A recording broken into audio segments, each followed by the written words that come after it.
እናችሁ ዛሬ እንግዲህ አንድ አፕግሬድ አለ። አፕግሬዱ ደግሞ ምንድነው? ይሄ እንደምታዩት እዚህ ጋር ማለት ነው የቡላ አፕ እንደገባችሁ እንደ አይነት አፕግሬድ ይመጣላችኋል። በፍጥነት ቪዲዮውን ለሌሎች ሼር አድርጓላቸው ቶሎ አፕግሬድ ሲያደርጉት እንዲያዩት። እዚህ ጋር እንደምታዩት እንግዲህ ላይቭ አክሰስ ሪላክስድ ፊሜል ሆስተስ ኒድ ቻርም ሌቭል 15 ግሬተር ዛን። አሁን ብዙ ጊዜ ሪፖርት እያደረገ ሰው ትንሽ ስለጨቀጨቃቸው መሰለኝ ቻርም ሌቭል ከ5 በላይ መሆን አለበት፣ 5 እና ከዛ በላይ መሆን አለበት ብለዋል። ሌላው ደግሞ ኤጀንት ፔጅ ነው ሾውስ ቱዴይስ ዴታ። ይሄ እንኳን ጥሩ ነገር ነው። ኢምፕሩቭ ዊዝድሮዋል ኢንፎ ባይንዲንግ ኤንድ አንባይንዲንግ። ይሄም አሪፍ። ይሄን መጀመሪያ ማየት አለባችሁ ብዬ እንትን የጠቆምኩት ማለት ነው። ከዚህ በፊት ቻርም ሌቭላችሁ እዚህ ደረጃ ያልደረሰና ላይቭ የገባችሁ ልጆች ካላችሁ አፕግሬድ አታድርጉት። አፕግሬድ ስታድርጉት ላይቫችሁንን አክሰስ አያደርግላችሁም። ለኔ እንደዚህ ብሎኛል። እንግዲህ አንዳንድ ልጆች ደግሞ ላይቭ መግባት አልቻልንም ምናምን እያሉ ነበረ። ሌሎቹ ደግሞ ገብተናል ላይቭ፣ እንደዛም ሆኖ ገብተናል ቻርም ሌቭል ሳንገባ። ቻርም ሌቭላችሁ የወንዶች 8 ነው ያደረጉት እንደገባችሁ ከዛ ጋር ያሳያል። ለወንድ ቻርም ሌቭሉ 8፣ ለሴት ደግሞ 5 እና ከዛ በላይ 8 እና ከዛ በላይ ደግሞ ለወንዶች ማለት ነው። ስለዚህ ከዚህ በፊት በሪፖርት ማለት ነው ሪፖርት አድርጋችሁ ላይቭ የገባችሁ ልክ እንደኔ ማለት ነው ላይቫችሁን ይዘጉታል ቻርም ሌቭላችሁ ከፍ እስኪል እና የአንዳንዶች እንዲሆነም ቻርም ላይቫችን እየተጠቀምን ነው ቻርም ሌቭሉ እዛ ደረጃ ባይደርስም ብለዋል።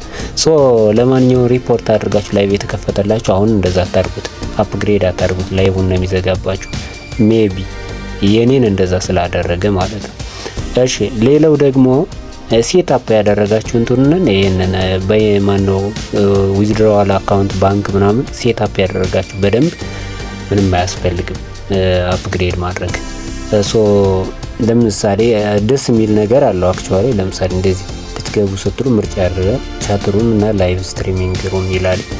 ላይቭ ስትሪሚንግ እንደዚህ ስትገቡ እንትን ይላል ማለት ነው። የኔን አሁን ሊገባ አይችልም፣ ምክንያቱም እንዳልኳቸው ነው። ቀደም እምቢ ብሎኛል ቻትሩሙና ነው እንደዚህ ይገባልኝ። ግን እኔ ከዚህ በፊት እንደምታውቁት ላይብሬም እየገባው ነበረ እና ይሄን ለማለት ነው። ለማንኛውም በጥቅሉ እንትን ላይቭ ገብታችሁ ያላችሁ ልጆች አፕግሬድ አታድርጉት። ላይቭ ያልገባችሁ ልጆች ግን አፕግሬድ ብታደርጉትም ችግር የለውም። ያው ምክንያቱም ሪፖርት ስታደርጉ አፕግሬድ ሆኗል ብለው ስለሚጠይቋችሁ ማለት ነው። ስለዚህ ያው ቻርም ሌቭላችሁን ይጠይቋችኋል ኢንዳይሬክትሊ ማለት ነው። ስለዚህ አፕግሬድ ብታደርጉትም ምንም ችግር የለውም። ላይቭ ለገባችሁ ግን ሪፖርት አድርጋችሁ ላይቭ ለገባችሁ ግን ባታደርጉት ይመረጣል። አንዳንዶች አፕግሬድ አድርገውትም ላይቫቸውን አልዘጉባቸውም ቻርም ሌቭላቸው ዝቅ ብሎ ግን ቀስ እያሉ እንዳታደርጉ ለማለት ነው።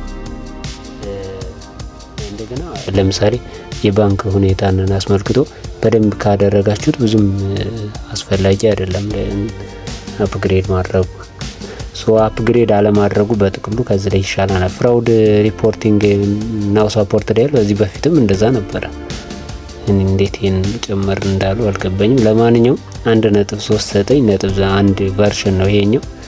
በፊት 0 ነበር 1.39 ነበር ቨርሽን እና ይሄኛው ብዙም አይነፋም ወይ ደግሞ ወደ 2 ሲያደርሱት የዛን ጊዜ አፕግሬድ ታደርጉታላችሁ መልካም ነገር ሲኖረው ማለት ነው። ይሄን ለማለት ነው። ሰላም ለእናንተ ይሁን። መልካም ዕለት ዓርብ። ሰብስክራይብ ማድረጋችሁን አትርሱ። ለሌሎች ጓደኞቻችሁም ሼር ማድረግን አትርሱ። ሰላም ለእናንተ ይሁን።